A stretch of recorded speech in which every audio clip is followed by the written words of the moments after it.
Sometimes the hardest thing in life is starting over when everyone has already decided you've failed. Darin knew that feeling all too well. A man with nothing left.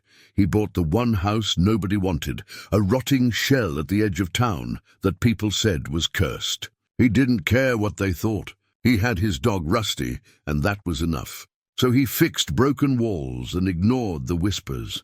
Then one night, Rusty started barking at the basement door and wouldn't stop. Darin opened it and found a hidden room filled with evidence of old crimes the town wanted forgotten, and someone knew he'd found it.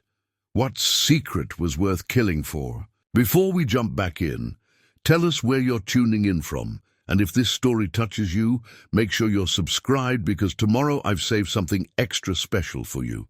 3 weeks earlier, Darin had arrived in Ridgewood with everything he owned packed into the bed of a dusty pickup truck. The town sat in a valley between low rolling hills, the kind of place where everyone knew everyone, and strangers were noticed immediately. He'd driven through the main street slowly, taking in the hardware store, the diner with its faded red awning, the post office that doubled as a general store. People on the sidewalk had paused to watch him pass, their expressions a mix of curiosity and something else, wariness. Perhaps Rusty had sat in the passenger seat, his head out the window, tongue lolling in the autumn breeze. The German Shepherd mix had been Darin's constant companion for 7 years, through the good times and the hard fall that followed. When everything else had slipped away, the marriage, the business, the respect he'd worked decades to build, Rusty had remained. Loyal, uncomplicated, honest in a way people rarely were. The house sat at the eastern edge of town, where the paved road gave way to gravel, and the nearest neighbor was a quarter-mile down the road. Darin had seen the listing online. Victorian-era structure, needs work, price to sell. The photographs hadn't done justice to how much work it actually needed. The porch sagged in the middle, its boards grey and splintered. Paint peeled from the siding in long, curling strips, revealing wood gone soft with rot in places. Several windows were cracked, one covered with plywood. The yard was a tangle of weeds and overgrown shrubs that pressed against the foundation. But the bones were good. Darin could see that immediately. Solid stone foundation. Most of the roof intact despite missing shingles, the basic structure sound beneath the neglect. He'd spent 30 years as a contractor before his business collapsed, and he knew the difference between a house that was dying and one that was merely sleeping. This one could be saved. The real estate agent had met him there, a nervous woman in her 50s who'd kept glancing at her watch as though she had somewhere else to be. She'd handed him the keys with barely concealed relief and hadn't asked questions when he'd paid cash from what remained of his savings after the divorce settlement and business debts. The paperwork had been simple. No inspection, he'd waived it. No mortgage, couldn't qualify for one anyway, not with his credit in ruins. "You're sure about this?" the agent had asked, hesitating by her car. "The house has a history. People don't tend to stay long, I'm sure," Darin had replied, and meant it. He had nowhere else to go. That first night, he'd slept on an air mattress in what had once been the living room, with Rusty curled up beside him. The house had made sounds, creaks and groans as old houses do, the whistle of wind through gaps in the walls, the scuttle of small creatures in the spaces between floors. He'd lain awake listening, not afraid exactly, but aware that he'd committed himself to something larger than just a renovation project. This house would demand everything he had left to give. The days had fallen into a rhythm. He woke with the sun, made coffee on a camp stove until he could get the kitchen functional, and worked until his muscles ached. Rusty explored the property, marking his territory, occasionally bringing treasures, old bones, rusted tools. Once a child's toy truck so corroded it crumbled in Darin's hands. The town had watched from a distance. When he'd walked into Vernon's hardware on his 3rd day, conversation had died. The man behind the counter, Vernon himself, grizzled and solid as an oak stump, had served him without comment beyond the transaction itself. Others in the store had studied him openly, not bothering to hide their curiosity. It was at Beatrice's diner that he'd gotten his first real taste of how the town viewed his purchase. He'd gone in for breakfast on the Saturday morning of his second week, hungry for something besides the canned soup and crackers he'd been living on. The diner was busy, locals filling the booths and counter stools. An older woman with steel-grey hair pulled back in a neat bun had approached with coffee. "You're the one who bought the Pritchard place," she'd said. "Not a question. That's right, Darin." He'd offered his hand. She'd shaken it briefly. "Beatrice, I own this place." Her eyes had assessed him carefully. "That house has been empty more than occupied these last 40 years. So I've heard. People say it's cursed." She'd poured his coffee with practiced ease. "Lost 3 owners in 20 years before it sat vacant for good. Each one left sudden-like. Never could keep anyone." Darin had sipped the coffee, strong and bitter the way he liked it. "I don't believe in curses. Maybe not. But facts are facts." She'd glanced around the diner, lowering her voice. "You seem like a decent man. Just be careful. That house has a way of bringing trouble." He'd ordered eggs and toast, and she'd walked away without another word. The meal had been good, the portions generous, but he'd felt eyes on him the entire time. Conversations around him had been muted, careful. He was an outsider in a place where outsiders were marked. At the hardware store, Vernon had warmed to him slightly after that first visit, enough to offer advice on the best sealant for the foundation, or which lumberyard in the next town over gave fair prices. But there was always a guardedness, a sense that Vernon was measuring each word before speaking it. Sheriff Briggs had stopped by the house during Darin's 3rd week. A tall man with grey threading through dark hair, wearing a uniform that was crisp despite the rural setting. He'd introduced himself cordially enough, explained he liked to know who was living in his jurisdiction. "Everything all right out here?" Briggs had asked, his gaze taking in the work Darin had done. New boards on the porch, windows cleaned, debris cleared from the yard. "Fine, just fixing the place up. Good to see someone taking care of it." Briggs had paused as though weighing his next words. "You hear anything odd? See anything that concerns you? You give me a call." He'd handed over a business card. "Is there something I should be concerned about?" The sheriff had smiled, but it hadn't reached his eyes. "Just want you to know we look after folks, even newcomers." After Briggs had left, Darin had stood on the porch, card in hand, wondering what that exchange had really been about. A friendly welcome or a subtle warning? The house itself had revealed its secrets slowly. Beneath the grime and neglect, there was craftsmanship. Hand-carved molding, built-in shelves, a stone fireplace that just needed cleaning. He'd worked methodically, room by room, stripping away the decay to find what remained sound underneath. It was therapeutic work, physical labor that kept his mind from dwelling too much on what he'd lost. His ex-wife had remarried already, according to the last email he'd received from his lawyer. His former business partner had opened a new company with money that should have been split between them. But the bankruptcy had been too complicated, the lawyers too expensive to fight. The storm came on a Tuesday evening, rolling in from the west, with the kind of speed that made Darin check the windows twice. Dark clouds churned across the sky, turning afternoon into premature dusk. He'd been working on the kitchen when the first drops hit, fat and heavy against the roof. Rusty had been acting strange all day. The dog had paced from room to room, whining occasionally, his attention fixated on the basement door in the hallway. Darin had tried to settle him with treats and reassurance, but nothing worked.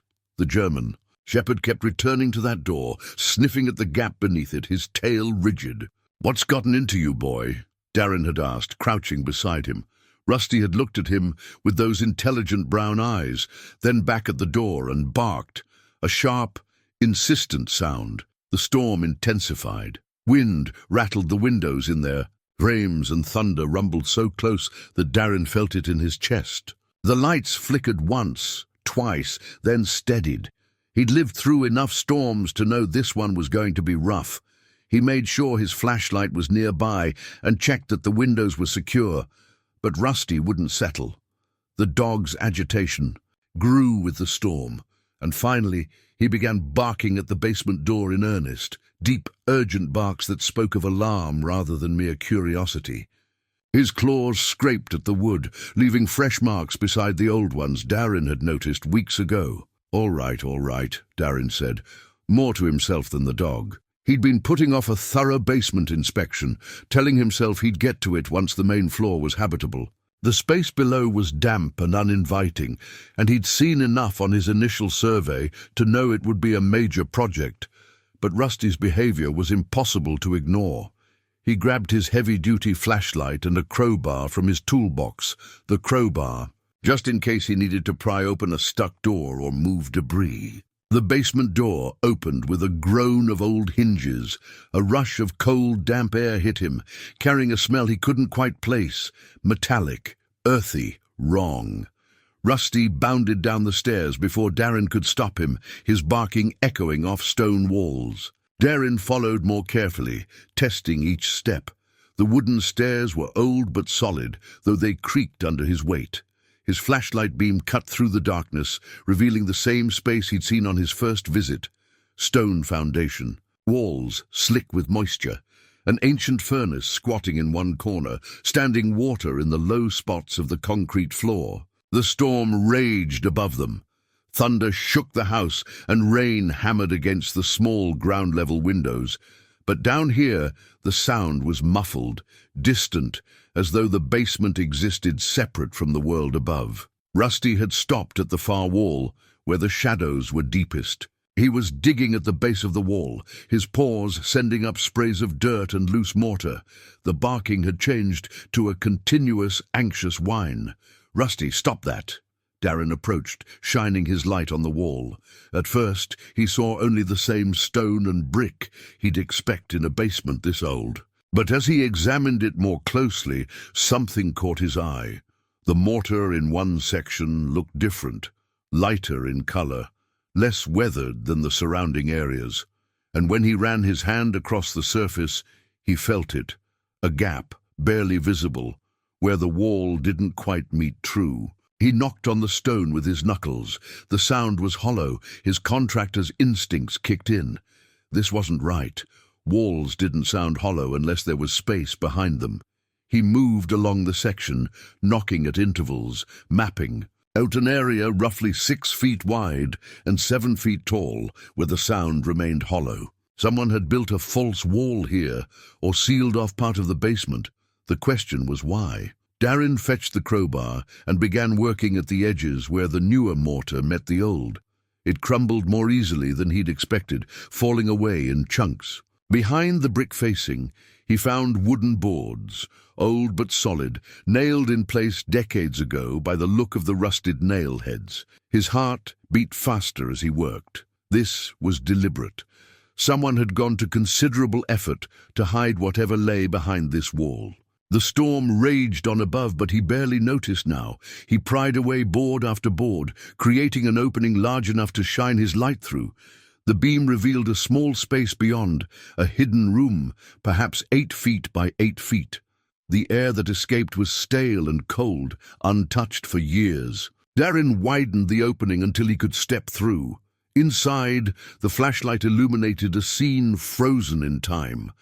A metal filing cabinet stood against one wall, its surface covered in dust, so thick it looked like grey felt. Cardboard boxes were stacked in one corner, their sides bulging and water-stained. Old tools hung on hooks, a shovel, a pickaxe, a sledgehammer, their handles dark with age and something else, stains that looked rust-brown in the harsh light. But it was the filing cabinet that drew his attention. He pulled open the top drawer, which resisted for a moment before sliding free with a screech of metal on metal. Inside were hanging folders, dozens of them, their tabs labeled in neat handwriting. He pulled one out at random. Newspaper clippings fell into his hands. The paper was yellowed and brittle, but the headlines were still legible. Local man reported missing. Search continues for transient worker. Police seek information on disappearance. The dates spanned from 1972 to 1978. 6 years of clippings, all documenting people who had vanished from Ridgewood and the surrounding area. Darin's hands trembled slightly as he opened another folder. This one contained photographs, black and white images of men standing in groups, some formal portraits, others candid shots.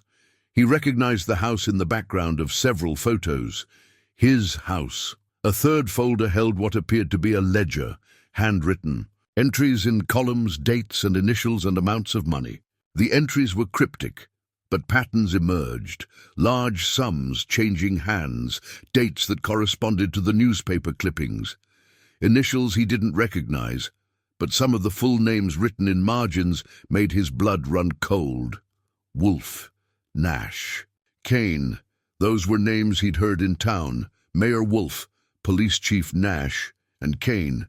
He'd seen that name on a memorial plaque outside the sheriff's office, honoring a former sheriff who died in the line of duty. Darin was so absorbed in the documents that he almost didn't hear it, the creak of floorboards above his head. Heavy footsteps, deliberate, moving through the first floor of the house. He froze, listening. Rusty heard it too. The dog's head snapped up, his ears forward, and a growl rumbled deep in his chest. Someone was in the house. The storm would have covered the sound of a door opening, of someone entering while Darin was in the basement. His truck was parked out front. Anyone could see he was home. And now they were upstairs, and he was trapped down here with evidence of something he didn't fully understand yet, but knew instinctively was dangerous. Darin's pulse hammered in his ears. He grabbed the heavy wrench from among the tools on the wall. It was solid metal, weighted well for swinging if it came to that. Rusty was already moving toward the stairs, his growl intensifying. "Easy, boy," Darin whispered, but his own muscles were coiled tight, ready. Darin moved quickly but quietly up the basement stairs, wrench gripped tight in one hand, flashlight in the other. Rusty stayed close, the hackles raised along his spine. Each step seemed impossibly loud despite the storm's fury outside. When they reached the top, Darin eased the door open and peered into the hallway, empty. The lights were still on, casting familiar shadows. But something was different, a presence, a disturbance in the air. He moved into the hallway, checking each room systematically. Kitchen clear, living room clear, the bedroom he'd been using also clear. Then he saw it. The back door, the one that led to the overgrown yard, stood open. Wind drove rain across the threshold, pooling on the floor. Darin approached cautiously, looked outside. Nothing but darkness and the storm. Whoever had been there was gone. He closed and locked the door, checked it twice, then wedged a chair under the handle for good measure. His heart was still racing. Someone had come into his house while he was in the basement. They'd walked through his space, maybe looking for something, maybe just checking to see what he was doing. Either way, it was a violation and a warning. Rusty sniffed around the door and the wet footprints that led from it, his nose working overtime. Darin could see the prints clearly now, boot treads, size 11 or 12, the marks of someone who'd stood just inside the door for several seconds before leaving. Sleep was impossible that night. After the storm passed and silence settled over the house, Darin went back down to the basement with his phone. He photographed everything, the hidden room, the filing cabinet, each folder's contents, the ledger pages with their cryptic entries. The photographs of men gathered in groups, some smiling, others serious. The newspaper clippings that documented 6 years of disappearances. As he worked, patterns emerged. The ledger was clearly an accounting of some kind. Money changing hands, recorded with the care of someone who needed to keep track. The initials appeared over and over, PW, TN, AK, LP, beside them in parentheses. Dates and amounts. Some entries had notes. Delivery complete, package secured, transfer arranged. The newspaper clippings told a darker story. 6 people had disappeared from the area between 1972 and 1978. All of them were outsiders, transient workers, drifters, people passing through who wouldn't be missed immediately. The police investigations had been minimal, the articles brief. After a week or two, the coverage would stop entirely and the missing would be forgotten. But someone had kept these clippings. Someone had documented each disappearance carefully, filing them away with the ledger entries that seemed to correspond to the dates. Darin felt sick as he recognized the pattern. Whatever had happened to those people, it had been deliberate. and profitable, judging by the amounts of money involved. The final entries in the ledger were dated October 1978. After that, nothing. The records simply stopped, as though whatever operation these documents tracked had ended abruptly. By the time grey dawn light filtered through the basement windows, Darin had photographed everything twice and made notes on his phone. He climbed the stairs exhausted but wired, his mind churning through possibilities. He needed to understand what he'd found. More importantly, he needed to decide what to do about it. Going to the police was the obvious answer.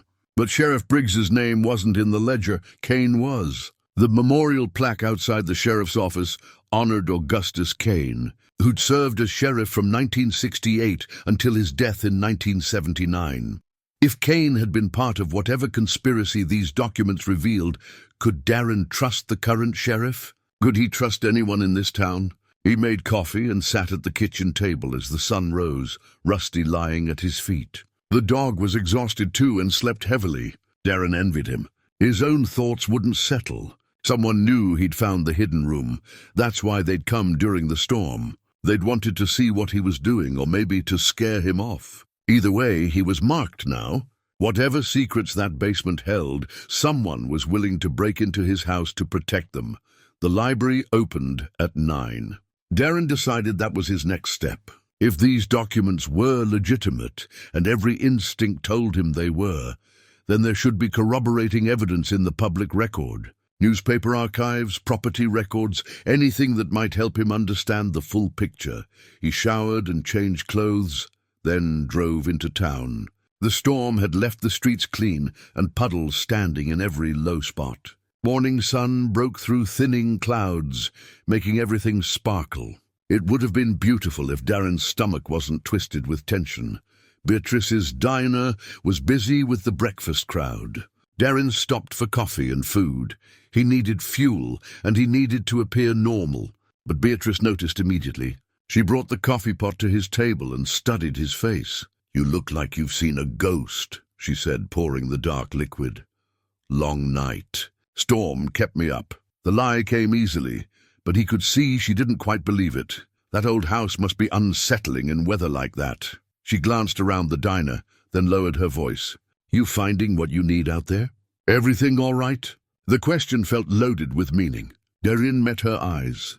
"I'm managing, just trying to make the place livable," she nodded slowly. "You need anything at all, you come find me. I've been in this town a long time. I know things."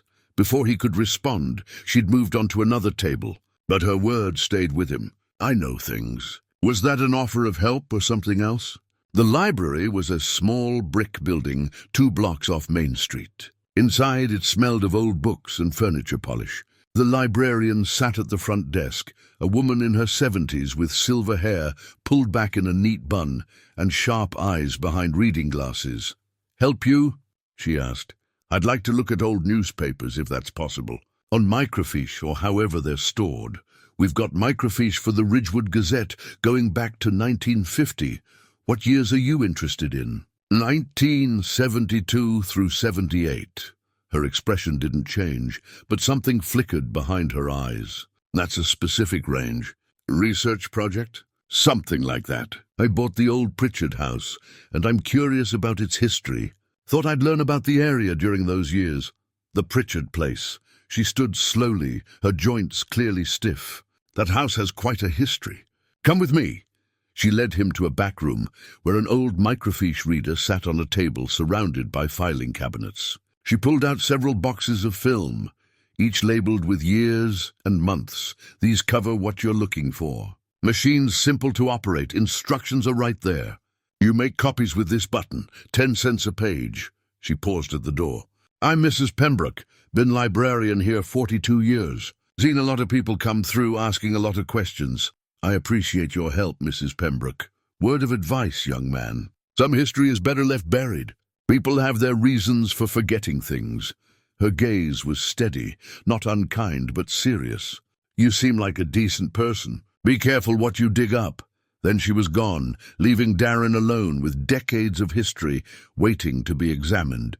He started with 1972 and worked forward chronologically. The Ridgewood Gazette was a small-town paper, mostly local news, school events, county fair results. But interspersed were the articles he'd seen in the basement, reports of missing persons. The first disappearance was in March 1972.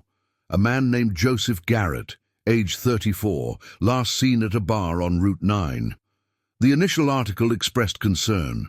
A follow-up a week later noted that police had no leads. After that, nothing. The pattern repeated. Every few months, another disappearance. Another brief investigation. Another trail gone cold. The articles were remarkably similar in tone, factual, detached, almost dismissive, as though the missing people weren't worth sustained attention. But what struck Darin most was what appeared between these articles. Photos of town events, a ribbon-cutting ceremony for a new town hall. The mayor, Preston Wolfe Sr., according to the caption, beaming beside other officials. A police commendation ceremony where Sheriff Augustus Kane received an award. A business association meeting where local leaders posed for a group photo. And there in those photos were faces he'd seen in the basement documents. Younger versions, but unmistakable. The men in the hidden room's photographs were the same men running Ridgewood in the 1970s. Darin returned home in the early afternoon with copies of the most relevant articles tucked into a folder. The house felt different now, not quite his own anymore. Someone had walked through it uninvited, and that violation lingered in the air like a scent he couldn't wash away. Rusty greeted him at the door with his usual enthusiasm, but within minutes the dog's demeanor changed. He began circling through the rooms, nose to the ground, sniffing intently. When he reached the bedroom, he stopped and stared at the dresser. Darin approached and immediately saw what had caught the dog's attention. His clothes were slightly disarranged. Nothing obvious. The drawers were still closed. Everything appeared in place. But Darin was meticulous about his few possessions, and he could see that someone had opened these drawers and gone through them. A shirt he'd folded was now bunched. Socks were out of order. Small things, but unmistakable. They'd come back. While he was at the library, someone had been in the house again. His jaw tightened as he checked the rest of the rooms.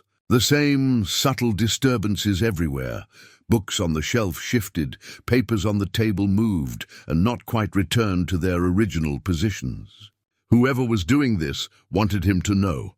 They weren't even trying to hide their intrusion. It was a message: we can get in whenever we want. You have no privacy, no safety. Anger pushed through the fear. Darin had spent the last 2 years feeling powerless, watching his marriage collapse, his business fail, his reputation dissolve. He'd come here to start over, to reclaim some sense of control over his own life. And now strangers were walking through his house, going through his things, trying to intimidate him. He wasn't going to run. Not this time. Darin spent the afternoon installing better security. He drove to the hardware store in the next town over. He didn't want to give Vernon any hint of what he was doing. He bought deadbolts, window locks, a battery-powered motion sensor for the driveway. Nothing sophisticated, but enough to give him warning and make entry more difficult.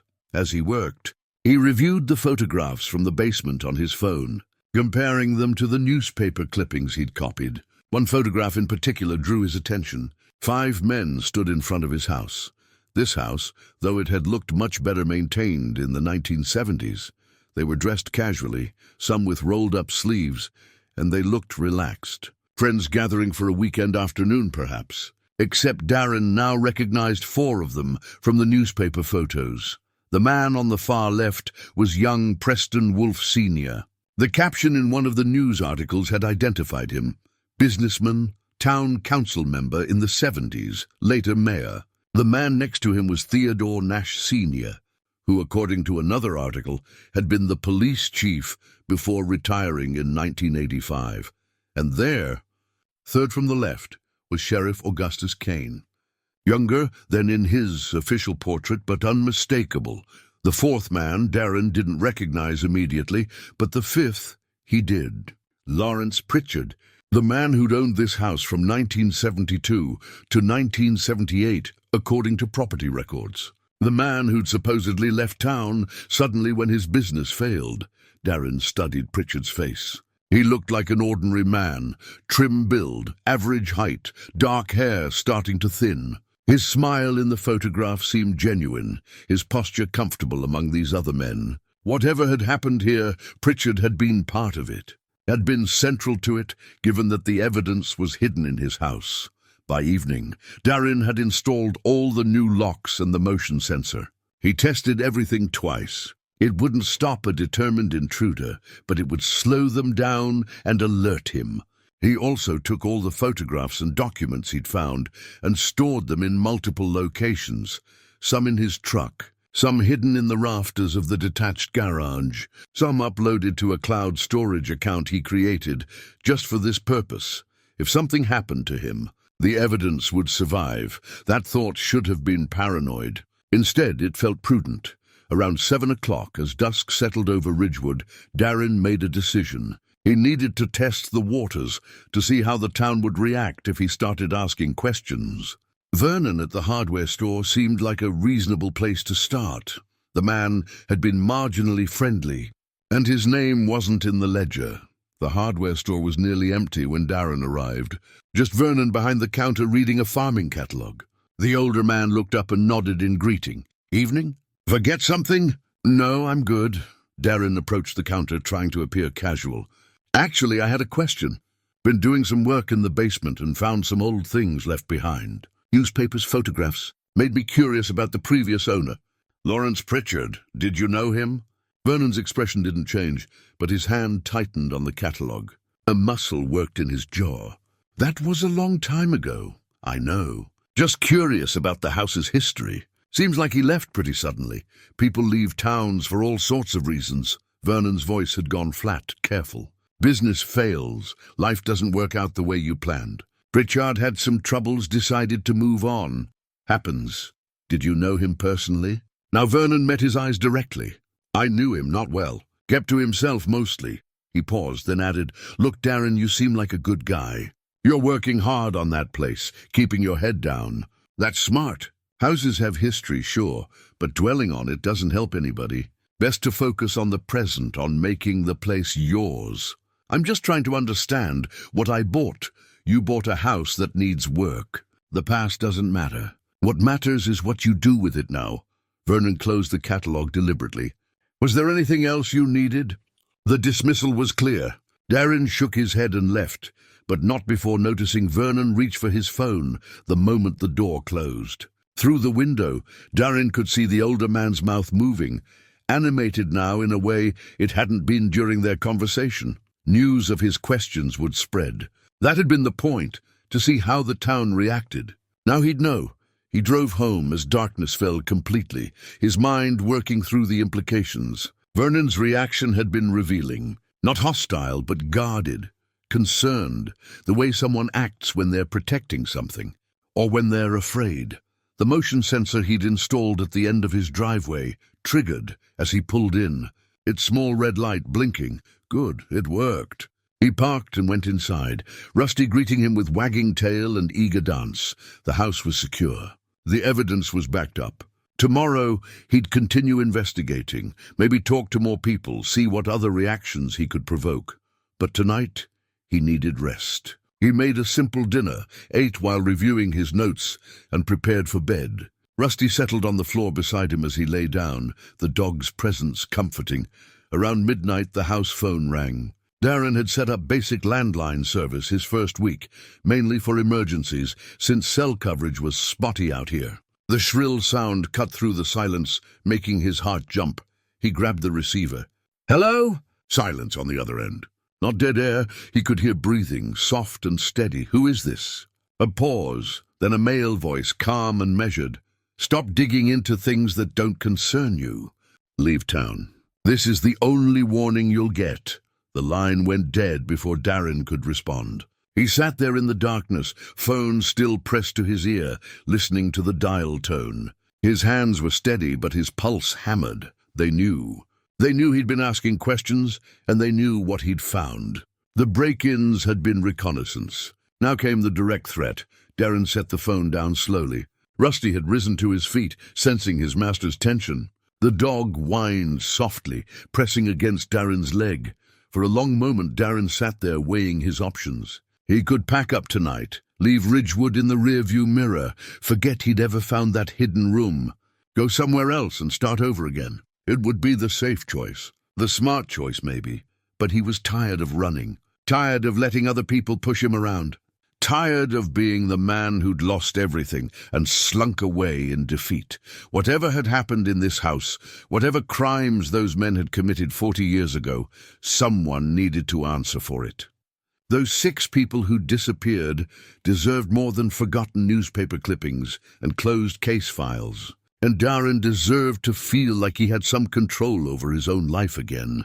He wasn't leaving. Morning light found Darin gritty-eyed at the kitchen table, his 3rd cup of coffee growing cold as he stared at the notes spread before him. He'd slept poorly, startling awake at every sound. But the night had passed without incident, and now he needed to decide his next move. The answer arrived at 7:30, slipped under his front door while he was in the shower.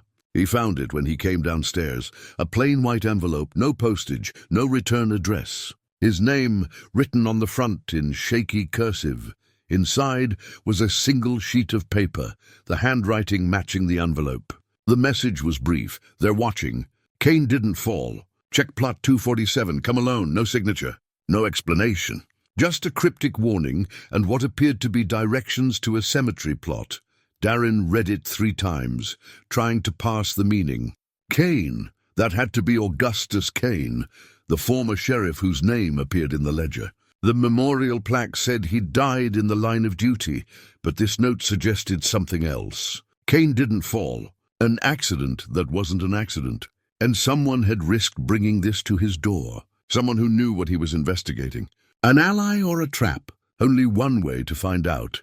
Oakwood Cemetery sat on the eastern edge of town, where the land rose in gentle hills covered with old oak trees. Darin had driven past it several times, but never stopped.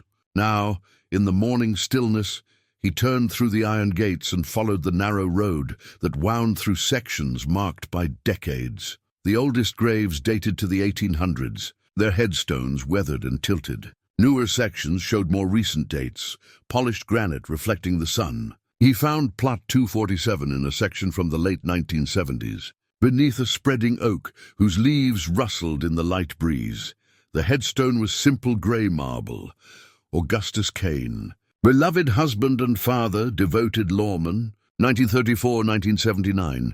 Fresh flowers lay at its base, yellow chrysanthemums, not yet wilted. Someone had been here recently.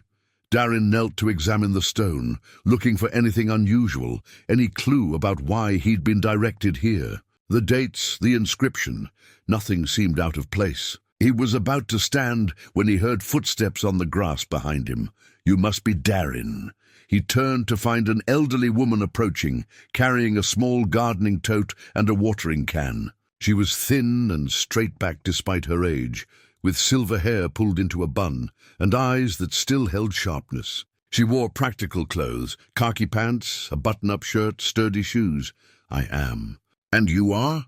Phyllis Kane. Augustus was my husband. She gestured at the headstone. I leave the note this morning. Figured if you were serious about digging into the past, you'd come. Darin stood, brushing dirt from his knees. You know what I found. I know that old house has secrets, and I know someone finally bought it who might have the courage to expose them. She set down her tote and regarded him steadily. My husband was an honest man in a town that didn't value honesty. It got him killed. The memorial says he died in the line of duty. The memorial lies. Her voice was matter-of-fact, as though she'd long since processed the grief. They pushed him down the basement stairs of that very house you now own. Made it look like an accident. He'd been investigating the disappearances, found the ledger, brought copies home to show me. Darin's pulse quickened. He found the ledger, the one hidden in my basement. Not hidden, then. It was kept in Lawrence Pritchard's office, bold as brass. Augustus got suspicious when yet another transient went missing, 6th one in as many years. Started looking into it quietly, didn't trust his own department. Discovered Pritchard was running a smuggling operation through that house, using the old mining tunnels. Stolen goods, maybe drugs, who knows what else. Town officials were taking cuts, protecting him. She moved to the grave and adjusted the flowers with practiced care. Augustus confronted them, told them he was taking it to the state police. They came to our house that night, 3 of them, demanded the ledger. Augustus told them he'd already turned it over, that it was too late. She looked up at Darin. He was lying, wanted to buy time, protect us. 3 days later, they called me to say he'd fallen at the Pritchard place. Responding to a disturbance, they said. Went into the basement and missed his footing. You didn't believe it. I knew my husband. He was careful, sure-footed. And why would he go to that house alone, at night, without backup? She shook her head, but I couldn't prove anything. I had a young son to raise, no money, no power. The investigation was handled by the very men I suspected. Death ruled accidental. Case closed. What happened to your son? Left for college when he turned 18, never came back. Can't say I blame him. This town took his father. Her expression softened slightly. He's got his own life now, own family. Better that way. Darin absorbed this, pieces clicking into place. Why are you telling me this now? After all these years? Because I'm 83 years old. What can they take from me anymore? My husband's dead, my son's gone. I've got maybe 5 good years left if I'm lucky. She met his eyes. And because I'm tired of carrying this alone. Tired of watching those men's children walk around town like they own it, built on blood money and lies. She reached into her gardening tote and pulled out a small key on a chain. Augustus didn't turn over all the evidence. He made copies, hid them in a safety deposit box at the First National Bank in Crest View. That's the next town over, about 30 miles. This is the key. She pressed it into Darin's hand. I never had the courage to retrieve what's in there. But maybe you do. Darin closed his fingers around the key. It was warm from her pocket, surprisingly heavy. Why didn't you go to the authorities outside Ridgewood? With what proof? My suspicions? A dead husband and a convenient accident. She shook her head. I was terrified, grief-stricken, alone. And by the time I could think clearly, years had passed. Who would believe me? Who would care about crimes 40 years old? I care. And I think I can prove it. Then be careful. They killed Augustus to keep their secrets. They won't hesitate to do the same to you. She picked up a tote and watering can. The box number is 147. Use my name as authorization. I'll call ahead and give permission. Get what's in there and do what my husband couldn't. Make them answer for it. She started to walk away, then paused and looked back. Augustus used to say that truth has a weight to it. Lies are light. They float away if you're not holding on to them. But truth is heavy. It sinks deep and stays put. That's why it always comes back up eventually. Her smile was sad. Took longer than it should have. But here we are. Darin watched her walk slowly back toward the older section of the cemetery, her figure growing smaller among the headstones. In his hand, the key felt like both a gift and a burden. He looked down at Augustus Cain's grave, a devoted lawman who tried to do the right thing and paid with his life. Darin had been a contractor, not a detective or a crusader. He'd come to Ridgewood just to rebuild a house and start over. But now he held evidence that could vindicate a dead man and expose a conspiracy that had corrupted this town for decades. The question was whether he had the courage to see it through. He thought about the threatening phone call, the break-ins, the cold stares from townspeople. He thought about Lawrence Pritchard, whose personal effects he'd found in that hidden room, and wondered what had really happened to the man. Then he thought about those 6 people who disappeared. Transients, drifters, people whose absence wouldn't be noticed. People who'd trusted the wrong town, walked into the wrong situation, and vanished without a trace. They deserved better than to be forgotten. Darin tucked the key into his pocket and headed back to his truck. Crestview was 30 miles away. He could be there and back before dark, and then he'd know exactly what Augustus Cain had hidden away, and whether it was enough to bring 40 years of lies crashing down. As he drove through the cemetery gates, he noticed a car parked on the street, engine idling. The driver's face was partially obscured by sunglasses, but Darin recognized Vernon from the hardware store. The older man watched him pass, expression unreadable, and Darin wondered how much of his conversation with Phyllis had been observed. It didn't matter anymore. He was committed now. Whatever came next, he'd face it head on. For the first time since his divorce, since losing his business, since everything had fallen apart, Darin felt something stir in his chest. Not quite hope, it was too soon for that, but purpose, direction, the sense that maybe his life could mean something again. He pressed the accelerator and headed toward Crestview, toward whatever secrets Augustus Kane had preserved, toward the truth that someone had killed to bury. The drive to Crestview took Darin through countryside that gradually opened up, rolling farmland, giving way to slightly larger towns, more traffic, the sense of a world beyond Ridgewood's insular borders. He kept checking his rearview mirror, half expecting to see Vernon's car following, but the road behind him remained clear. Crestview was larger than Ridgewood, with actual stoplights and chain restaurants at the highway exits. The First National Bank sat on a corner downtown, a solid brick building that looked like it had been there since the Depression. Darin parked and sat for a moment, the key heavy in his pocket, wondering what he was about to find. Inside, the bank was quiet and cool, with that particular hush that financial institutions cultivate.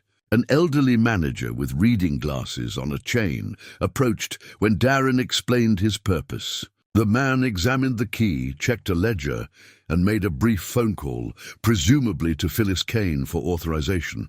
Box 147, the manager confirmed. "Follow me, please." They descended to the vault level, where rows of safety deposit boxes lined the walls in gleaming metal. The manager used his master key in combination with Darin's key, and the box slid free. He carried it to a private room, set it on the table, and withdrew discreetly. Darin lifted the lid. Inside were manila folders, their edges yellowed with age. A cassette tape in a clear plastic case, labeled in neat handwriting, "Insurance A. Kane." Beneath those, handwritten notes on legal pads. The ink faded but still legible. He started with the folders. The first contained photocopies of the ledger pages he'd seen in the basement, but these had annotations in the margins. Augustus Kane's handwriting identified the initials. P.W. was Preston Wolfe Sr., T.N. was Theodore Nash Sr., L.P. was Lawrence Pritchard, and A.K., Augustus had circled that one heavily, was himself, though he'd added a note, "False entry. Never accepted payment." "They're setting me up." The second folder held witness statements typed on official police forms. 3 different people had reported seeing suspicious activity at the Pritchard house, vehicles arriving late at night, sounds from the basement, people who went in but weren't seen leaving. All 3 witnesses were noted as deceased in Kane's handwriting, with dates that followed shortly after their statements. One had died in a car accident, another from a fall, the third from a sudden heart attack, despite being only 42 years old. The third folder contained photographs Kane had taken himself, surveillance shots of the Pritchard house. Vehicles with license plates visible, men loading boxes into trucks. Dates and times noted on each photo. Some showed the interior of what appeared to be tunnels, old brick passages with modern equipment set up for storage and transport. But it was the cassette tape that held Darin's attention. The bank had an old player in the room, probably for exactly this purpose, allowing people to review old recordings. He inserted the tape and pressed play, static, then Augustus Kane's voice. "Firm and clear. My name is Sheriff Augustus Kane. Today is October 15th, 1978.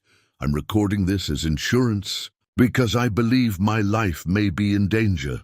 Darin leaned forward, listening intently as the dead man's testimony unfolded. Kane described discovering the pattern of disappearances, his growing suspicion of fellow officers, his covert investigation. He detailed the smuggling operation, stolen goods moving through the rural routes, using the old mining tunnels that honeycombed the area beneath Ridgewood. The Pritchard house served as the central hub, with 5 other properties connected underground. "The operation is sophisticated," Kane's voice continued. "Town officials are complicit. Mayor Wolfe, Police Chief Nash, 3 council members whose names I've documented. They take cuts in exchange for protection. Anyone who notices too much, who asks too many questions, disappears. The transients, the drifters, they're not random victims. They're people who stumbled onto something who needed to be silenced. Kane's voice tightened with emotion. I confronted Lawrence Pritchard 2 days ago. He denied everything at first, then tried to buy my silence. When I refused, he threatened my family. Said accidents happen, that I should think about my wife and son. I told him I'd already turned the evidence over to state authorities. That was a lie. I'm holding it until I can guarantee my family's safety. There was a pause, the hiss of tape running. Then Kane spoke again, quieter now. If you're hearing this, I'm probably dead. They've gotten to me before I could get the evidence to the right people. Don't let them bury the truth with me. These men, Wolf, Nash, Pritchard, the others, they've killed at least 6 people that I can prove. Probably more. They've corrupted this town from the top down.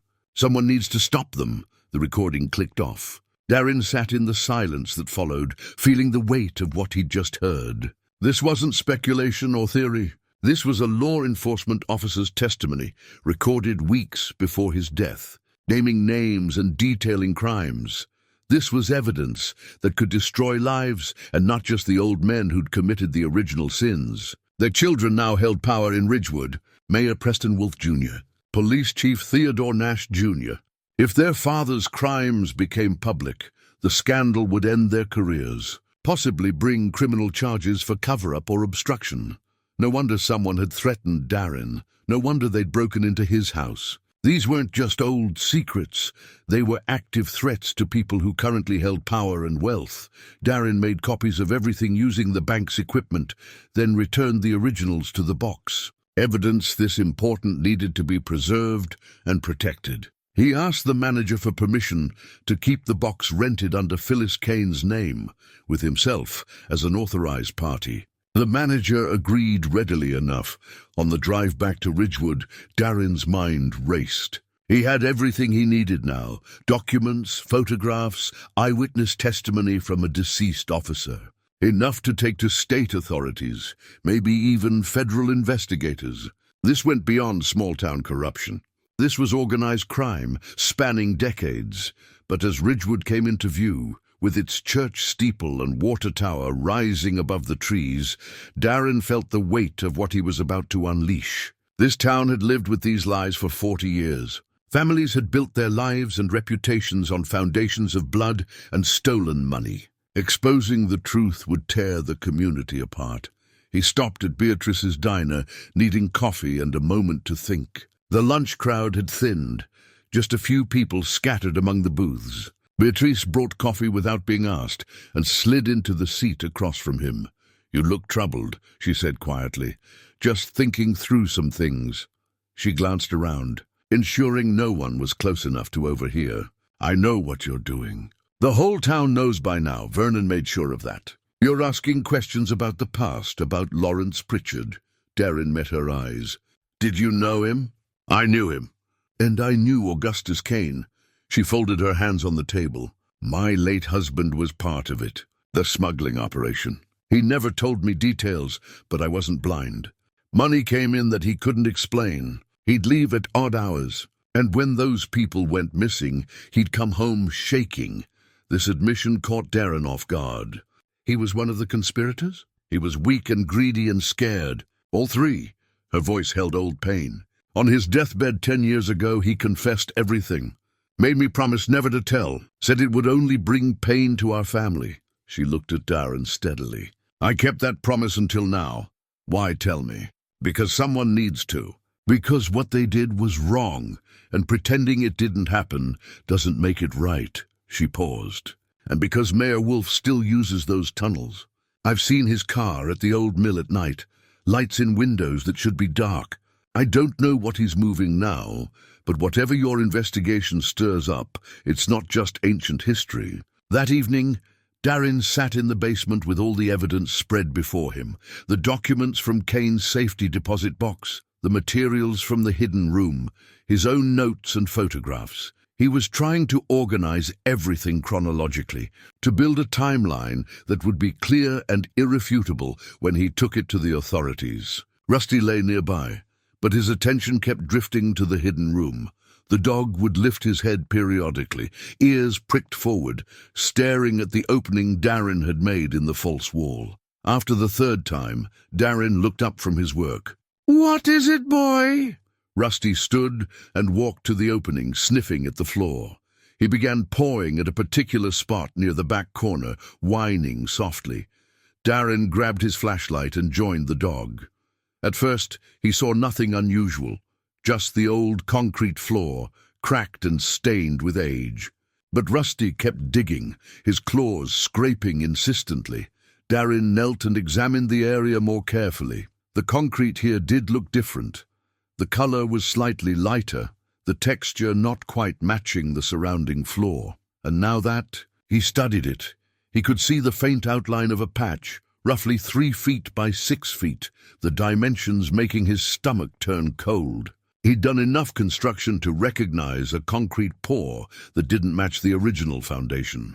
This section had been added later, poured over something that needed to be hidden. His hands shook slightly as he went to his truck and retrieved a sledgehammer and pry bar. Back in the basement, he positioned himself over the newer concrete and swung. The first blow cracked the surface. The second broke through. By the 10th swing, he'd opened a hole large enough to see what lay beneath. The smell hit him first. Musty earth and decay, though faint after so many years. He shone the flashlight into the cavity and saw fabric disintegrated with time. Beneath it, the unmistakable shape of human remains. Darin sat back hard, the flashlight beam wavering. Lawrence Pritchard hadn't left town. He'd never left this house. He was buried in his own basement, beneath concrete poured by the very men he'd conspired with. The realization reframed everything. The property records showed Pritchard's house going into foreclosure in 1979, sold at auction by the bank. Everyone assumed he'd abandoned it, fled his debts, and disappeared. But he'd been here all along, dead and buried while his conspirators took over his operation. Darin's mind raced through the implications. Augustus Kane had died in October 1978. The ledger's final entries were from that same month. And Pritchard's. Foreclosure happened in early 1979, which meant Pritchard had probably died shortly after Kane. The conspirators had eliminated both men who knew too much, then shut down the operation or moved it elsewhere. He needed to call the police.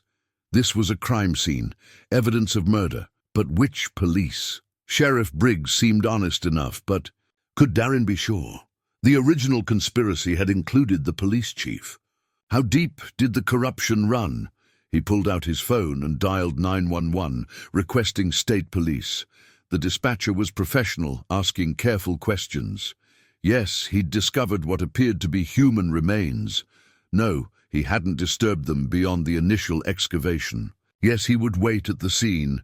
Then he called Phyllis Kane. She answered on the third ring, her voice thin with age but alert. "Mrs. Kane, it's Darin. I found something. Something important." He explained about the remains, about his growing certainty that Pritchard had never left town. There was a long silence on the other end of the line. "They killed him too," she finally said. "After they killed Augustus. They couldn't let either of them talk. I've called the state police. This will become a murder investigation." "Good. Let them dig. Let them find every secret buried in that cursed house." Her voice strengthened. "Augustus died trying to expose these men. Now maybe he'll finally get justice." Within 2 hours, Darin's property was swarming with vehicles. State, police cruisers, a forensics van, an unmarked sedan that held the lead investigator. Lieutenant Maria Cordova was a woman in her mid-40s, with sharp eyes and a no-nonsense demeanor. She listened to Darin's story, took notes, and asked pointed questions. "You just happened to be digging in your basement and found this?" "My dog kept pawing at that spot. I noticed the concrete was different." Darin met her gaze steadily, "and I'd found some things that made me suspicious about the property's history." "What things?" He showed her the hidden room, the filing cabinet, the documents. Her expression remained neutral, but he could see the calculations happening behind her eyes. This wasn't just a cold case. This was potentially a major corruption investigation. "I'm going to need all of this," she said, gesturing at the evidence, "and I'm going to need a detailed statement from you about how you found it and what you've done with it since." "I understand, but I made copies of everything, for insurance." She smiled thinly. "Smart. Keep them somewhere safe." She paused, studying him. "You've kicked a hornet's nest, Mr. Darin. You understand that?" "I'm beginning to." Sheriff Briggs arrived while the forensics team was setting up lights and equipment in the basement. He looked grim, his jaw tight as he surveyed the scene. When he spotted Darin, he approached with Lieutenant Cordova. "This is your jurisdiction, Sheriff," Cordova said. "But given the age of the case and the potential scope, state police will be taking lead." "I trust that's acceptable?" Briggs nodded slowly. "I've suspected for years that something wasn't right about Ridgewood's history. My predecessor left very incomplete files. If you're here to clean house, you won't get resistance from me."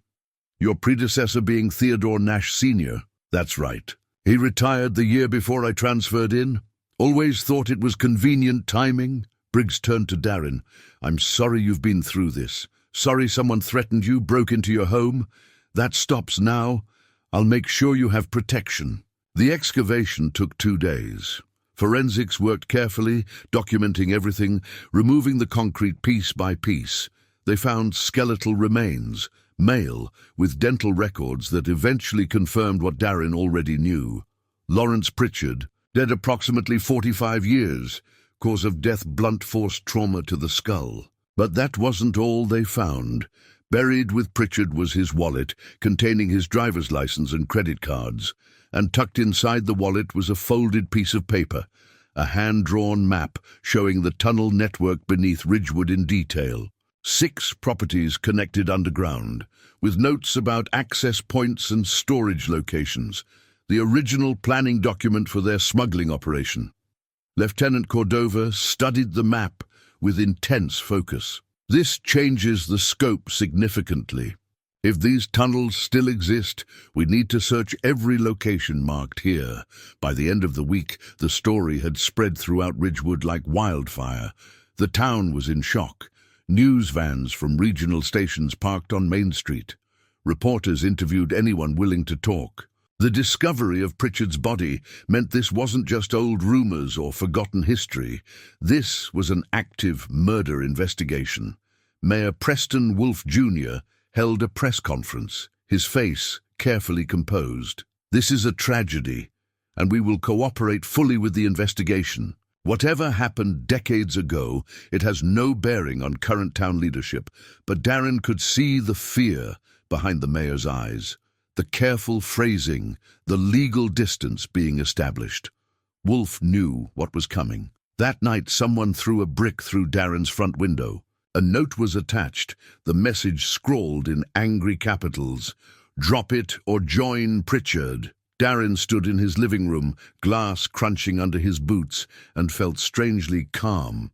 They were scared now. Good. They should be, because he wasn't stopping. Until every secret was exposed, every crime answered for, every victim remembered. Phyllis Kane came to stay with him that night, her own house having been ransacked in what the police called an attempted burglary. She sat in his kitchen, a cup of tea cooling in her hands, tears running silently down her weathered cheeks. 40 years, she whispered. 40 years I waited. Darin reached across the table and squeezed her hand. "It's not over yet, but we're going to finish what Augustus started." Outside, a state police cruiser sat in his driveway, lights off, but presence clear. Protection detail, Cordova had called it. Insurance that Darin would survive long enough to see this through. In the basement, the excavation site was sealed with police tape. But the evidence was already in motion. Lab tests being run, databases being searched, old case files being reopened. The machinery of justice, slow but inexorable, grinding toward truth. Darin sat up late that night, Rusty at his feet, and Phyllis sleeping in the spare room. He thought about Lawrence Pritchard, buried in his own basement for 4 decades. About Augustus Kane, pushed downstairs and written off as an accident. About 6 people who'd disappeared without anyone caring enough to truly search for them. Their voices had been silenced, but Darin had found them. And now, finally, someone would listen. The discovery of Pritchard's body changed everything. What had been Darin's private investigation became a coordinated state operation. Federal investigators arrived within days, drawn by the RICO implications of organized crime spanning decades. Darin's house transformed into something between a crime scene and a command center. Lieutenant Cordova established a timeline on a whiteboard in what had been Darin's dining room. 6 disappearances between 1972 and 1978. Augustus Kane's investigation and death in October 1978. Lawrence Pritchard's murder sometime shortly after. The operation shut down or moved, the evidence buried, literally, and forgotten. But Beatrice's observation nagged at Darin. Current activity at the old mill. Mayor Wolf's car seen at odd hours. The possibility that whatever had been shut down 40 years ago had somehow resumed. Perhaps on a smaller scale. Perhaps with different players. He studied Pritchard's map again. The one found in the dead man's wallet. 6 properties marked. His house was the central hub. The old mill was another node. 3 other locations were marked with initials. A church that had been abandoned decades ago, a warehouse on the edge of town, and a property simply labeled W Estate, Wolf Estate. Had to be. Darin shared this observation with Cordova over coffee one morning. She sat back, considering. If there's current criminal activity, we need evidence beyond 40-year-old documents, she said. We need to catch them in the act. The mill, Darin said. Beatrice said she's seen lights there at night. If they're still using the tunnels, that would be an access point. Investigating that requires warrants, proper procedure. We can't just walk in. But I could. Darin kept his voice level. I'm a civilian. If I happen to be exploring an abandoned building and see something suspicious, that's different from an officer conducting a search. Cordova's expression hardened. Absolutely not. You're a witness in a murder investigation, possibly a target. I can't sanction you putting yourself in danger. I'm not asking for sanction. I'm telling you what I'm going to do. He met her gaze. These people killed 2 men to keep their secrets. They've threatened me, broken into my home, tried to intimidate me into leaving. I'm not going to sit here and wait while they destroy evidence or disappear. If something happens to you, then you'll have probable cause for a raid. He stood. I'm going tonight. With or without your knowledge. He walked away before she could respond. Knowing she couldn't officially approve, but hoping she'd be smart enough to have backup ready if things went wrong. That afternoon, Darin prepared carefully. He charged his phone fully, made sure the camera worked. He told Phyllis his plan. She tried to talk him out of it, but he could see the steel in her eyes that said she understood. Someone had to do this. Someone had to take the risk. Augustus would have liked you, she said softly as he prepared to leave. You have his sense of what's right mattering more than what's safe. I'm not that brave. I'm just tired of being pushed around. That's the same thing sometimes. As evening fell, Darin left Rusty with Phyllis and drove toward the mill. The old building sat on the outskirts of town, where industry had once thrived before the mines closed and the economy shifted. 3 stories of brick and broken windows, surrounded by overgrown lots and rusted chain-link fence. He parked a quarter-mile away and approached on foot, using the failing light and old equipment as cover. The mill looked abandoned, as it had for years. But as he circled it, he saw what Beatrice had mentioned, fresh tire tracks in the dirt, leading to a bay door on the north side. And through a crack in the boards covering a first-floor window, he saw the faint glow of artificial light. His pulse quickened. Someone was here. He found an access point where the chain link had been cut and peeled back, creating an opening just large enough to slip through. Inside the fence line, he moved carefully, testing each step to avoid debris that might make noise. The bay door was secured with a heavy padlock, but a smaller service entrance beside it stood slightly ajar. Darin eased it open and stepped inside. The mill's interior was vast and dark, filled with the hulking shapes of old machinery. but voices carried from somewhere deeper in the building. Male voices, low and conversational. He moved toward them, using his phone to record video as he went. The voices led him to a freight elevator shaft. The elevator itself was gone, but he could see light spilling up from below. And when he leaned over the edge, he heard the voices more clearly. "Last shipment clears out tonight, then we shut it down for good. This investigation's too close. Your father kept it running 30 years before anyone noticed. We've only been back at it for 5. My father had better control of the police. Sheriff Briggs isn't like Nash was." Darin's hands shook as he held the phone recording. That was Mayor Wolf's voice, he was certain of it. And the second voice. He'd heard it before, but couldn't quite place it. He leaned further over the edge, trying to see. Below, in what must have been the basement level, he saw 3 men loading cardboard boxes into the back of a van. The boxes bore no markings, but their careful handling suggested valuable contents. What about the outsider? The third man asked, and Darin recognized Vernon's gravelly tone. "He's not backing off. We handle it like we handled the others," Wolf said coldly. "Make it look like an accident. Old house, faulty wiring, tragic fire. Problem solved. You really think we can get away with that now?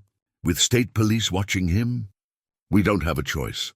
He knows too much. And that old woman, Kane's widow, she's been talking.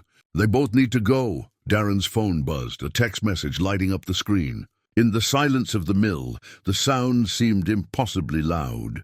The men below froze. What was that? Vernon's voice sharp with alarm. "Someone's up there." Wolf's tone went from cold to deadly. "Check it out now." Darin ran. Footsteps pounded behind him as Darin sprinted through the mill's darkened interior. He dodged around old machinery, his phone clutched tight in one hand, the recording still active. Behind him, flashlight beams cut through the darkness, and voices shouted coordinates. "North side." "He's heading for the exit." Darin altered course, diving through a doorway into what had once been an office area. Desks and filing cabinets created a maze of obstacles. He heard his pursuers split up, trying to cut him off from multiple angles.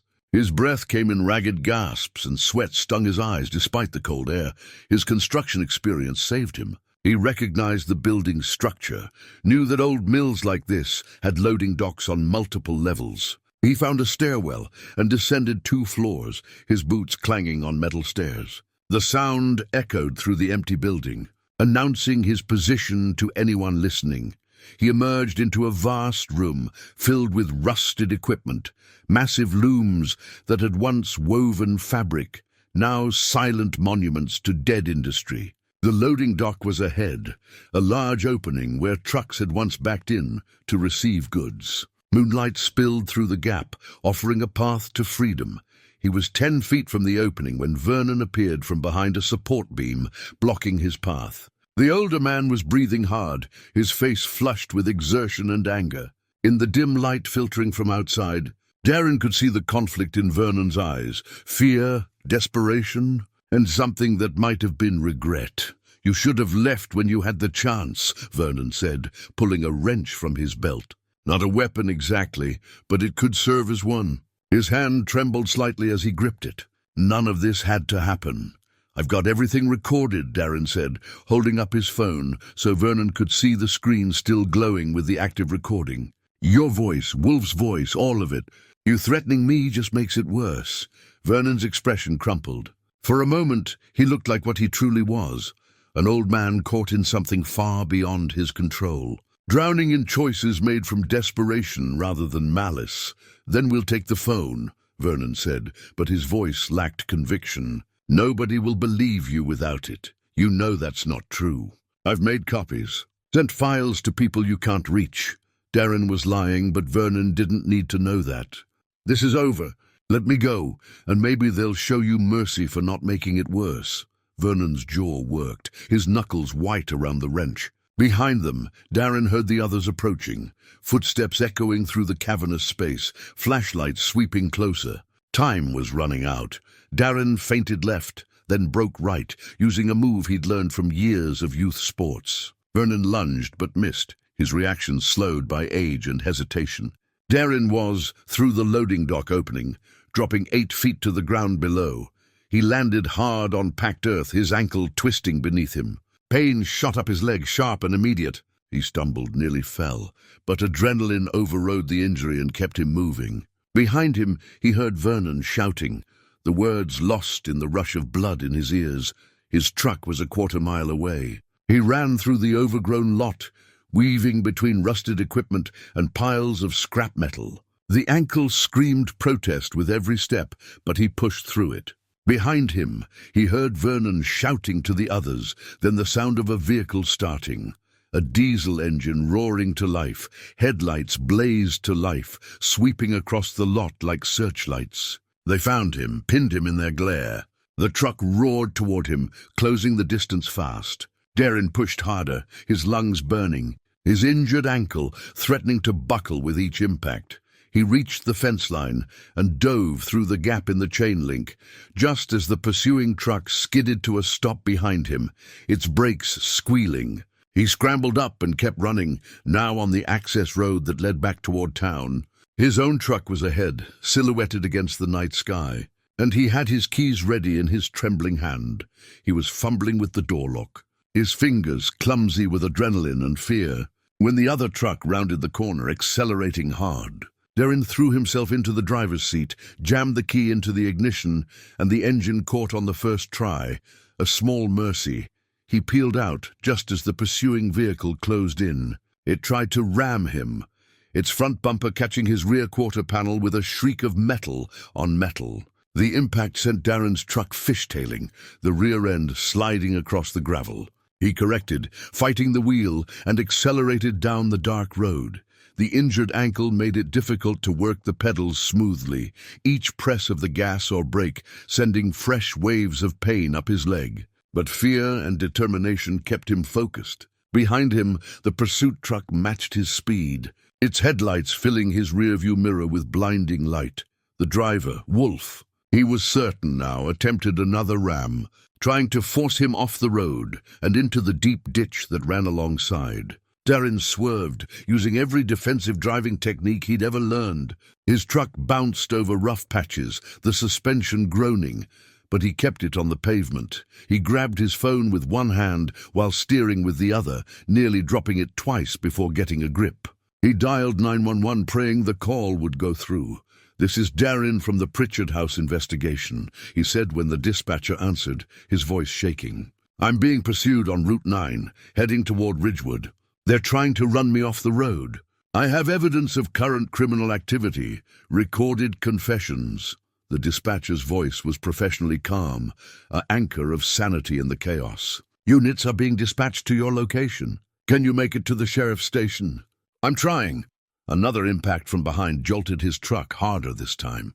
The phone flew from his hand, clattering somewhere in the passenger footwell. "They're forcing me off."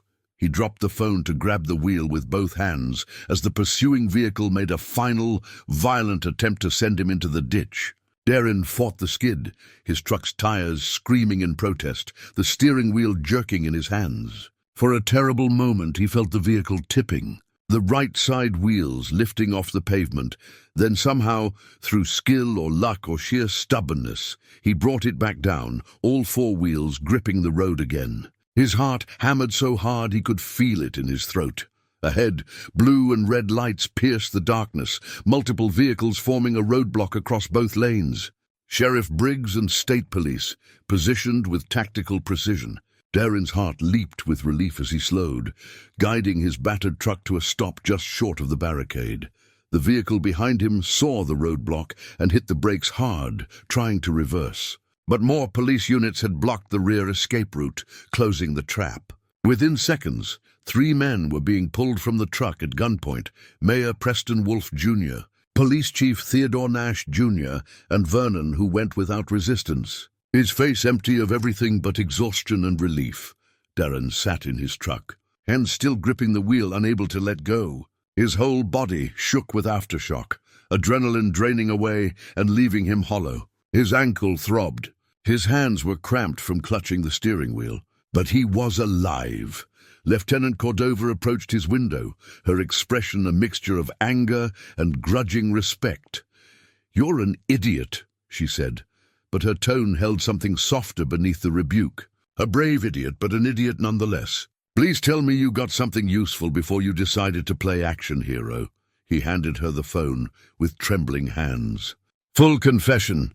Threats against me and Phyllis Kane. Admission of the current operation. Everything you need. She took the phone, and as she reviewed the recording, a smile broke across her face, fierce and satisfied. Then it's over. We've got them. The arrests sent shockwaves through Ridgewood. Within 24 hours, federal agents had expanded the investigation, executing search warrants on the properties marked on Pritchard's map. The tunnel system was real, extensive, and had indeed been reactivated. They found evidence of smuggled goods, prescription medications, untaxed cigarettes, stolen electronics, a smaller operation than the original but profitable nonetheless. The tunnels themselves were remarkable. Brick-lined passages dating back to the 1800s, when mining operations had required underground transport routes. Most people in Ridgewood had forgotten they existed, but the conspirators had maintained them carefully, even installing modern lighting and ventilation in key sections. Federal engineers spent days mapping the full network, discovering connections that extended beyond the 6 properties on Pritchard's map. Vernon broke first, offering testimony in exchange for a reduced sentence. Sitting across from investigators in a windowless room, he'd looked diminished. An old man who'd made terrible choices and now faced their consequences. He'd been recruited 5 years earlier when financial troubles made him vulnerable. The hardware store was struggling, competition from big-box retailers in neighboring towns cutting into his margins. Bills piled up, his retirement savings evaporated. Mayor Wolf had approached him with an offer, help with the operation, use his hardware store as a front for certain transactions, and he'd see enough money to save his business. Vernon had agreed, telling himself it wasn't hurting anyone, that it was just goods, not people like before. He'd convinced himself he could keep his hands clean, that he was just providing storage space and looking the other way. I didn't know about the murders, Vernon told investigators, his voice breaking as tears ran down his weathered face. Not until Darin started asking questions. Then Wolf told me what they'd done. What his father and the others had done to Pritchard and Sheriff Kane. Said if anyone found out, we'd all go down together. Said I was complicit now, that I'd helped cover it up by staying silent. He wiped his eyes with shaking hands. I was trapped. Every day I thought about going to the police, but I was terrified and ashamed. So ashamed. His testimony provided crucial details about the current operation, how it worked, who was involved, where money was hidden. He described meetings at the mill, shipments arriving late at night, the careful system they'd developed to avoid detection. His cooperation would shave years off his sentence, but he'd still go to prison. He'd still lose his business, his reputation, everything he'd tried to protect. Police Chief Nash refused to talk initially, sitting stone-faced through interrogations with his lawyer whispering caution. But the evidence overwhelmed him. Boxes of stolen goods had been found in his garage during the search. Financial records showed unexplained deposits totaling over $200,000 across 5 years. Testimony from Vernon placed him at the mill operation repeatedly, documenting his active participation. When forensic accountants traced specific shipments to cases Nash had deliberately mishandled as chief of police, burglaries uninvestigated, suspicious activities unreported, the scope of his corruption became undeniable. His lawyer eventually negotiated a plea agreement in exchange for full cooperation, though Nash never showed the remorse that Vernon displayed. He remained bitter, insisting he'd been no worse than his father, that the town had always operated this way. Mayor Wolf held out longest, maintaining innocence even as the case against him solidified. He hired expensive lawyers from the city, held press conferences proclaiming his integrity, suggested he was being scapegoated for sins committed by previous generations. But the recording on Darin's phone was damning, his own voice plotting murder, admitting to the current operation, acknowledging his father's crimes without apparent moral conflict. When forensic accountants traced money from the smuggling operation to accounts in his name, accounts He tried to hide through shell corporations and offshore transfers. His defense collapsed. The lawyers negotiated quietly, trying to minimize the sentence, but Wolf would spend the next 2 decades in prison. His political career, his family legacy, his carefully constructed image, all of it reduced to ashes. The trials wouldn't happen for months, the legal process grinding slowly forward, but the outcome was inevitable. 12 arrests total, charges ranging from smuggling to conspiracy to commit murder. The web of corruption that had protected the original conspirators was being systematically dismantled, thread by thread. But the process was painful for Ridgewood. Town meetings became battlegrounds where neighbors who'd known each other for decades found themselves on opposite sides. Some residents defended the arrested men, insisting they were good people who'd made mistakes, that destroying them wouldn't undo the past. Others demanded accountability, angry that corruption had festered for so long, furious that their trust had been so thoroughly betrayed. Families divided over dinner tables. Long friendships ended over fundamental disagreements about justice and loyalty. The town that had seemed so unified revealed deep fractures between those who valued truth over comfort and those who believed some things were better left buried.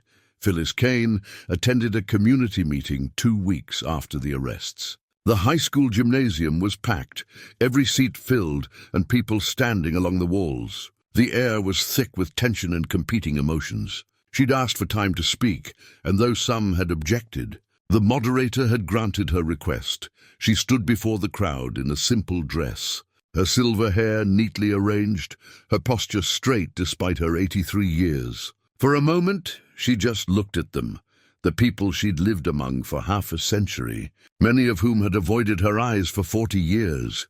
"I've lived here 50 years, she began, her voice steady despite the tremor in her hands.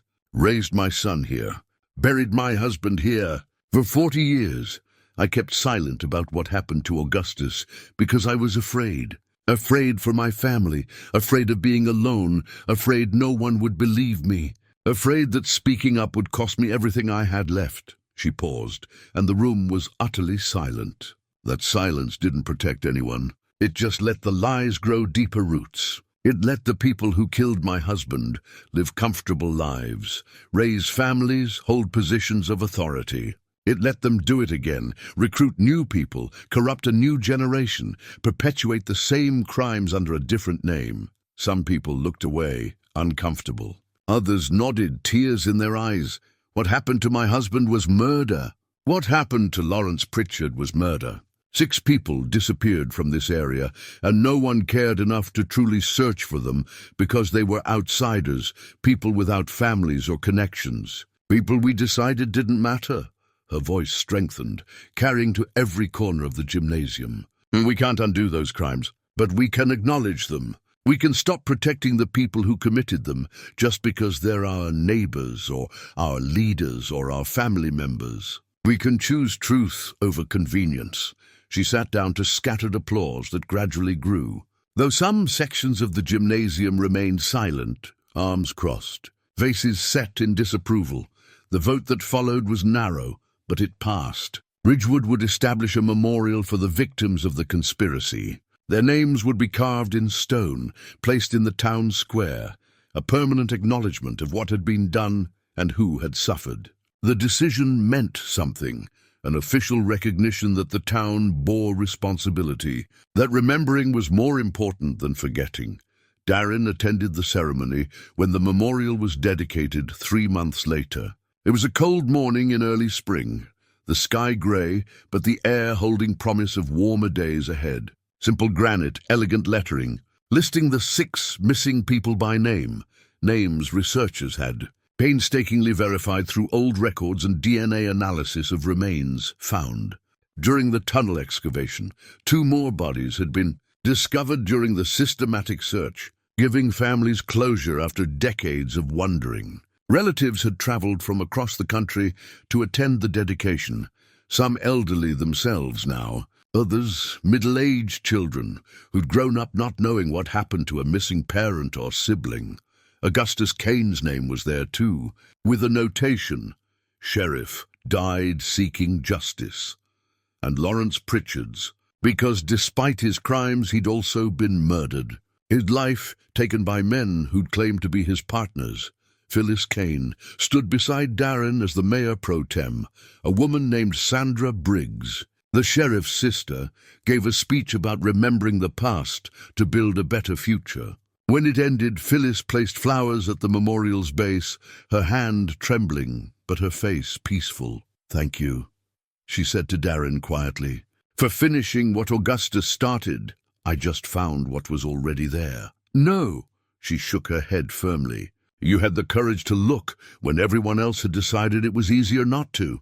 That matters more than you know." 6 months after the arrests, Darin stood on his finished porch and surveyed what he'd built. The house no longer looked cursed or abandoned.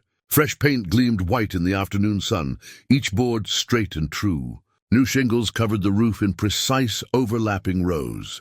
Windows sparkled, their frames solid and square, no longer rattling in their casings when the wind blew. The yard had been cleared and planted, flowers blooming along the walkway he'd laid with his own hands, purple coneflowers and black-eyed Susans, native plants that would thrive in this soil. It was a home now. His home, not just a refuge or a last resort, but a place he'd chosen to stay even when he could have left. Rusty lay in a patch of sunlight, greying muzzle resting on his paws, content in the way only old dogs can be. The shepherd had been his constant companion through everything, the discovery, the threats, the investigation, the long nights of doubt and fear. Now he deserved peace, and so did Darin. The trials had concluded the week before. The courtroom had been packed for the final verdicts. Media from 3 states covering what had become a regional scandal. Guilty verdicts on all major counts. Mayor Wolf received 20 years for conspiracy, racketeering, and attempted murder. Police Chief Nash got 15 years for similar charges, plus obstruction of justice. Vernon, having cooperated fully and shown genuine remorse, received 5 years with eligibility for parole after 3. The others received sentences ranging between those poles. Justice meted out according to their involvement and willingness to testify. The judge's words had been memorable. "This court acknowledges that some of these crimes occurred before the defendants were born, committed by their fathers and grandfathers. But these men chose to perpetuate that corruption, to profit from it, and to threaten violence against anyone who might expose it. They bear full responsibility for their own choices. Ridgewood was different now. The corruption that had poisoned it for decades was being excised slowly but thoroughly. Sheriff Briggs had been elected to a full term by a wide margin, campaigning on transparency and accountability. His platform was simple: equal justice under law, regardless of family name or social standing. The message had resonated. The town council had been entirely replaced in a special election.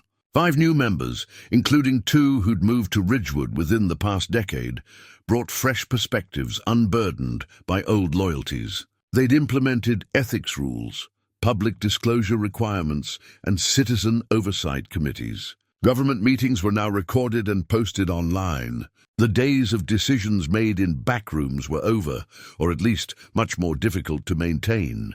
New businesses were opening, attracted by lower property values, and a community determined to rebuild its reputation. A coffee shop had opened on Main Street, run by a young couple from the city seeking small-town life. A bookstore followed, then an art gallery. Tourism was even picking up.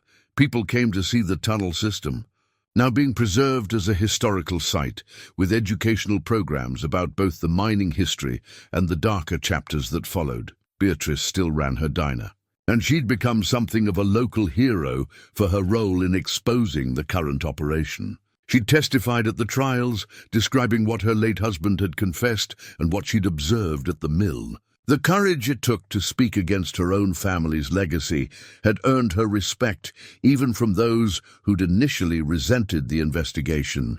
Her business had actually improved, the diner becoming a gathering place for the community's healing conversations. She visited Darin's porch that afternoon, bringing pie as she often did. It had become a weekly ritual between them. "Looks good," she said. settling into one of the rocking chairs he'd built from lumber, salvaged from the old barn out back. Hard to believe this was the house everyone avoided. Hard to believe I almost gave up on it. Darin accepted the pie gratefully, apple still warm from her oven, the crust golden and flaky. There were nights I thought about just walking away, backing up Rusty and driving until I found somewhere that didn't come with so much weight. But you didn't. That's what matters. She rocked gently, her gaze distant. My husband made terrible choices. Knowing that doesn't erase the years we had together, the good moments, the life we built. But it changes how I remember them. I'm still working through that. Probably will be for the rest of my life. Takes time, Darin said, understanding in a way he hadn't 6 months ago.